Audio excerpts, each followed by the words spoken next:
investir en famille. Salut, c'est Greg, j'espère que la forme. Bienvenue dans cette nouvelle vidéo. Aujourd'hui, on va discuter de comment vous allez pouvoir investir ensemble dans l'immobilier. Alors, d'abord, je me présente, je m'appelle Grégoire, je suis investisseur et marchand de biens à Bordeaux. Absolument ravi de te retrouver dans cette nouvelle vidéo. Tu as dans la description des liens complémentaires, des heures de formation offertes sur l'immobilier, notamment un dossier bancaire et des études de cas pour l'activité d'achat-revente. Tout ça, c'est dans la description.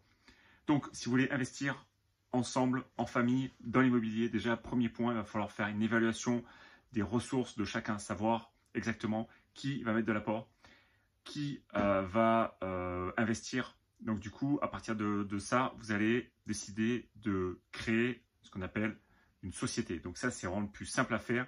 C'est ce qu'on appelle créer soit une SCI, soit une SARL. On va y venir juste après. Mais si vous êtes par exemple un couple et que vous avez chacun votre feuille d'impôt, vous n'êtes ni marié ni pacsé, il est aussi possible d'investir ensemble. Ça s'appelle investir en indivision, c'est-à-dire que vous allez créer chez le notaire un contrat qui s'appelle une indivision. Ok. Donc, et à partir de là, vous allez pouvoir déclarer la moitié des loyers sur chacune de vos feuilles d'impôt. La moitié des loyers perçus, j'entends. Ok.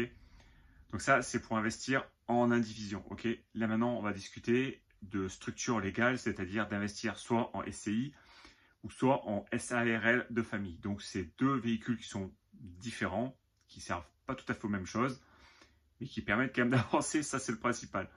Donc je vais commencer par la SCI. Alors je ne vais pas faire de cours de fiscalité, vous en avez autour de cette chaîne YouTube, il faut aller fouiller autour de cette chaîne. J'ai fait d'autres vidéos plus précises autour de la fiscalité, n'hésitez pas à aller la regarder.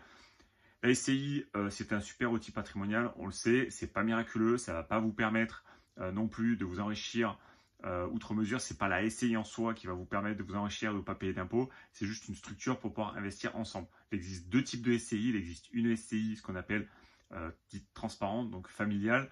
Donc ça, c'est vraiment la SCI de base. Donc c'est la SCI qu'on appelle à l'impôt sur le revenu.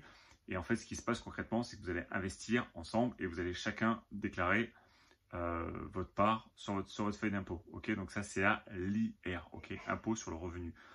Il existe une autre forme de SCI, c'est ce qu'on appelle la liesse. Donc là, c'est carrément une société, il faut passer par un comptable. C'est une structure différente. Sachant que la SCI IR ne permet pas ou très peu de faire du meublé. Il faut vraiment que ça soit la minorité du chiffre d'affaires en meublé dans la SCI. Donc renseignez-vous bien, la SCI IR, pour faire du meublé, c'est pas du tout adapté. C'est plutôt une SCI à l'IS et du coup c'est un impôt société. Et il existe une forme un peu différente, on appelle ça une SARL de famille. Donc la SARL de famille, c'est un autre type de structure où là en fait c'est une société mais qui est imposée à l'impôt sur le revenu et qui va vous permettre de faire du meublé en famille. Mais attention, il y a une subtilité, il faut être parent proche pour pouvoir faire une SARL. Je ferai peut-être une vidéo spécifique sur la SARL de famille parce que je préfère toute une vidéo entière spécifique que sur ça.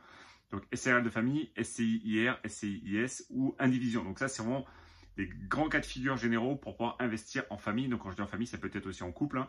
Donc l'indivision, c'est possible. SCI IR, SCI IS et SARL de famille. Ensuite, quand vous allez choisir le type d'exploitation que vous voulez faire, donc si c'est du meublé ou si c'est du nu, vous allez choisir un bien. Donc à partir de là, vous allez falloir faire une recherche en fonction de l'emplacement, en fonction de la rentabilité. Et après, il va falloir trouver un financement.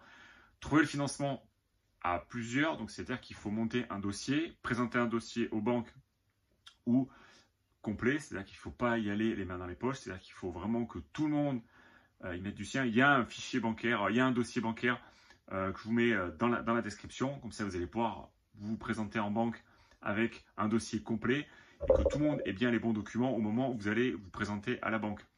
Ensuite, il va y avoir une partie de gestion du bien, donc il va falloir décider qui sera responsable de la gestion et si personne ne veut le faire, parce que la gestion, c'est pas la partie la plus agréable, c'est pas la partie qui rémunère le plus en fait en soi, donc il faut y passer du temps, aller faire des états des lieux d'entrée, des états des lieux de sortie, rédiger des baux, faire le suivi des comptes, est-ce que tout le monde paye bien, s'il y a des impayés, suivre les impayés, s'il y a des dégradations, enfin il y a toute une partie de gestion qui est quand même relativement importante, parce que c'est sur toute la durée de vie du bien. La partie gestion, il va falloir vraiment assez rapidement se mettre au clair tous ensemble pour savoir qui fait quoi, dans quelles circonstances. Ensuite, il va falloir faire ce qu'on appelle du suivi et de l'adaptation, c'est-à-dire va falloir se parler et se demander exactement comment ça se passe. Est-ce que vous êtes toujours OK avec cet investissement? Est-ce que ça colle toujours avec vos projets actuels ou futurs? Il va falloir surtout aussi préparer un plan de sortie si jamais ça se passe mal, si jamais il y a de la transmission à faire parce que vous arrivez vous êtes plus proche de la porte de sortie que de la porte d'entrée, si vous comprenez ce que je veux dire.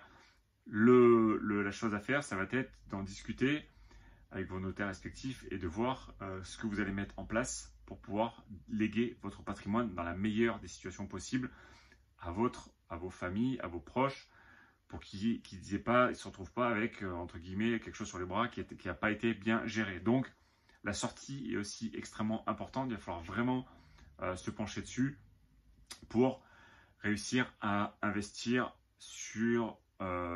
en famille. Donc, voilà un peu pour la vidéo du jour. Donc, n'hésitez pas à me dire dans les commentaires en dessous de cette vidéo comment vous comptez investir. Est-ce que vous allez investir plutôt en famille avec des proches? Est-ce que c'est avec des cousins? Ou est-ce que c'est avec des frères? Ou est-ce que c'est avec des sœurs, des oncles, des tantes? Tout ça dans le but du jeu, évidemment, de se créer un patrimoine, de se créer des compléments de revenus et à terme, réussir à dégager un patrimoine qui est relativement important ou au moins essayer de faire fructifier de l'épargne. Typiquement, des parents qui ont de l'épargne, qui dorment sur des comptes, ils peuvent dire, voilà, les enfants, plutôt que de vous faire un chèque, écoutez, on va mettre ça dans un bien immobilier. Comme ça va prendre de la valeur naturellement sur le long terme, et il va y avoir des plus-values, il va y avoir des loyers, donc l'argent ne va pas dormir, l'argent va travailler naturellement pour nous, et c'est extrêmement important de le faire. Si vous avez de l'épargne, il faut évidemment le faire fructifier. Ne laissez pas l'épargne sur des comptes. C'est pas très utile à l'heure où on parle, à l'heure où je tourne cette vidéo. L'inflation est plus haute que le rendement du livret d'épargne. Donc entre guillemets, votre épargne, petit à petit, dégringole gentiment d'année après année. Donc il faut vraiment utiliser ce cash de côté pour pouvoir investir dans l'immobilier et justement se créer des compléments de revenus.